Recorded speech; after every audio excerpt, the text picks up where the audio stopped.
My brother leaned against the kitchen counter, like a drunk king, arms crossed, smirk already loaded. Dad stood beside him, chin raised like this was some courtroom they presided over. Pack your things and leave, my brother repeated. That inheritance belongs to us now. I didn't sit. I didn't blink. My name is Avery Cole, I'm 33. And if you think this is about money, you have no idea what's coming. My husband had been buried less than 14 hours earlier. 14. I still had the scent of lilies and wet soil on my clothes. I still had dried mascara on my cheeks from the graveside. They didn't care. Grief doesn't soften greedy people, it activates them. Dad tossed a cheap duffel bag toward my feet. Your husband's lawyer will obviously transfer the accounts to the men in the family, he said, voice casual like he was reciting a grocery list. That's how these things work. We'll manage it. My brother added, mouth twisted in fake sympathy. You'll get whatever we decide you need. Relax. You'll be taken care of. I almost laughed. Almost. Because here's the thing they didn't know. The $200 million wasn't new money. My husband and I had been restructuring assets for months. Legal trusts, separate holdings, property converted, all protected under Italian jurisdiction. And the villa in Lake Como? Already titled. Already notarized. Already wired. To me. Not one penny. Not one brick could be accessed by anyone but me. Dad snapped his fingers in front of my face, irritated that I wasn't reacting. Hey. We said get moving. I looked at both of them like strangers I'd simply outgrown. And right then, in that exact breath, I made my decision. I didn't argue. I didn't defend myself. That's the part that scared them. I walked to the sink, poured myself a glass of water, and took a slow sip, calm enough to make my brother shift uncomfortably like he suddenly wasn't sure who held the power in the room. Dad slammed his palm on the table. Do you hear me? We're not asking you. That money is family money. Your husband is dead. You don't get to make decisions now. There it was. The root. Not grief. Ownership. They never saw me as a daughter, just a walking ATM waiting for their turn. I finally set the glass down. When did I ever say the inheritance existed? I asked quietly. Dad froze. My brother blinked, confused. You think we're stupid? He barked. We heard the numbers. We saw the news article. We know he was worth hundreds of millions. Lawyers will call. Accounts will transfer. That money will be ours. Plural. Will be. Ours. Not even a hypothetical in their mind. Well, I said gently, then you should relax and wait. Dad stepped closer. Don't play games. You'll sign over anything that comes. He thought I had access to a safe or a briefcase full of bonds.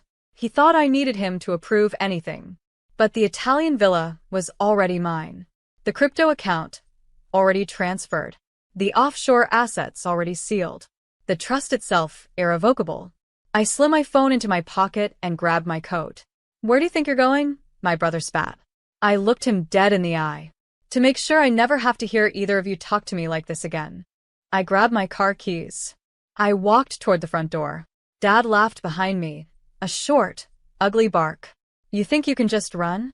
You're nothing without this family. Nothing. I paused with my hand on the doorknob, just long enough to let the moment sink in.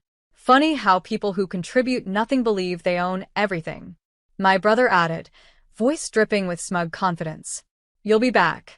When those lawyers tell you the accounts belong to the male heads, you'll crawl back. So go. Pack your drama. We'll wait. I turned slowly. Wait for what? I asked.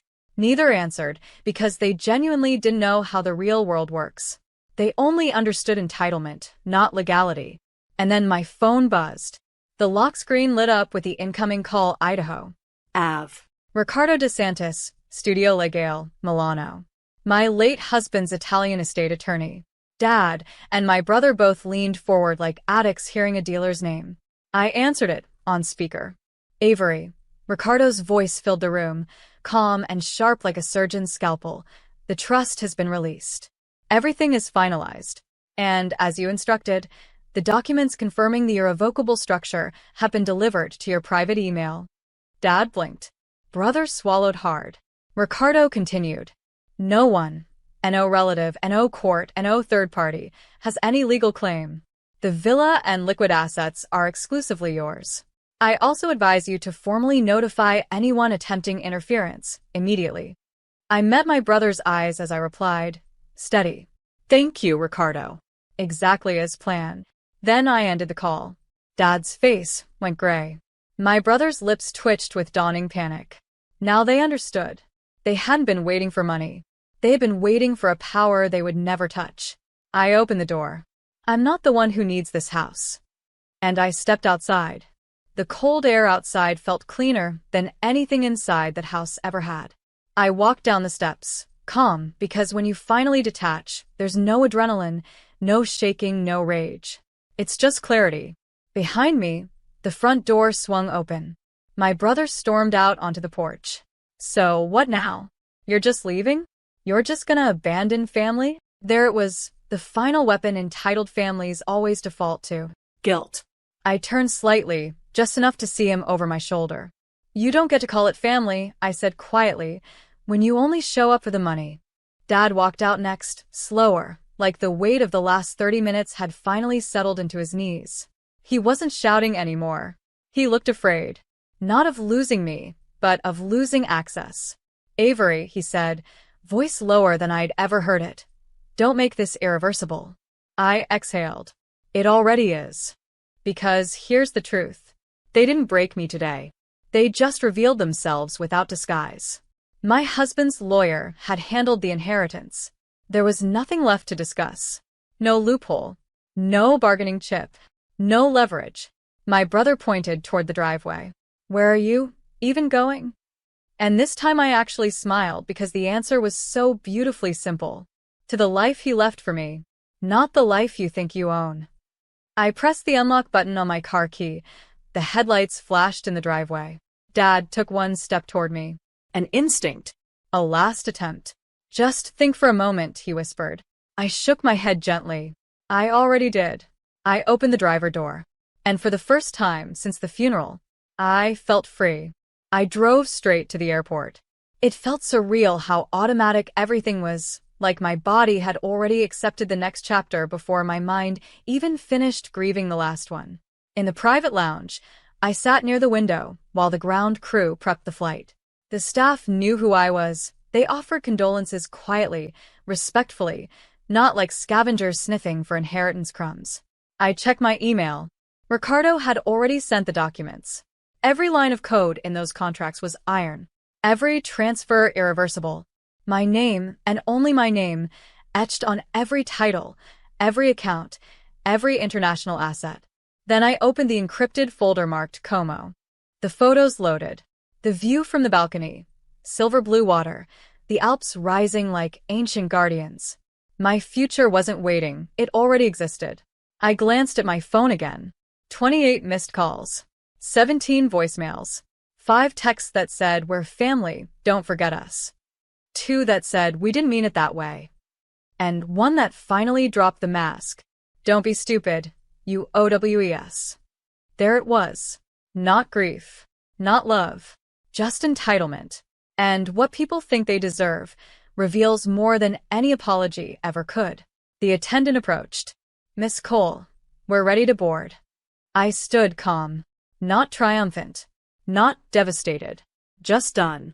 My husband once told me, some doors aren't meant to be shut gently. Some need to slam, so the echo reminds you never to reopen them. I tucked my phone into my bag, no ringtones, no notifications, no backward pull. And I walked toward the jet bridge, toward a life I earned without their permission. When the jet door sealed and the engines built that slow, confident roar, I exhaled deeper than I had in years. Not a shaky breath. A clean one. I wasn't flying away from my life. I was flying toward the one I built with my own 2 hands.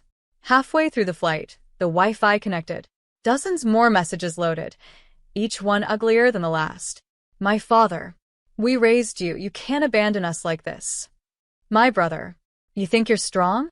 Let's see what you do when we show Mom those documents." And then my sister, the one who always pretended she understood me, sent just 3 words. "You're nothing alone." I stared at that one the longest. Not because it hurt, but because it showed what they genuinely believed. They didn't see me. They saw an ATM with a pulse. And I finally understood. Their love was never love, it was dependence disguised as loyalty. I closed the screen. The flight attendant set a cup of jasmine tea on my tray, her voice soft. "Is there anything else you need, Miss Cole?" I smiled. No. "I'm finally fine." Outside the window, the sky was black velvet, dotted with silver. An expanse that didn't demand anything from me. I leaned back and remembered being 19, studying in a library bathroom, because I was working 2 jobs and had no quiet place at home. I remembered being 25, wiring money and convincing myself that someday they'd see my worth. I remembered being 31, at a funeral, finally seeing that they never would. As the clouds drifted beneath us like slow waves, one thought settled into place like armor. I didn't lose my family. They lost me. We landed in Italy just before sunrise. Cool morning air, faint smell of lake water, soft light touching the mountains like the world was exhaling with me. Ricardo was waiting at arrivals, suit, clipboard, quiet confidence. We didn't need small talk. He simply handed me the final envelope. "Everything's recorded. They can't touch a cent," he said. I signed the notarization, the last legal detail. It took 14 seconds. 14 seconds to close a 20-year chapter. We drove in silence to the villa, the new house, my house. White stone, old wood shutters, flowers growing wild over the terrace. A place that didn't know my pain. Inside, the view opened wide, water glittering all the way to the horizon. I walked straight to the balcony and stood there. No phone in my hand. No notifications. No emotional leash around my neck anymore. Just quiet. Then a knock behind me. A house staff member held out a phone. "It's ringing." Unknown number.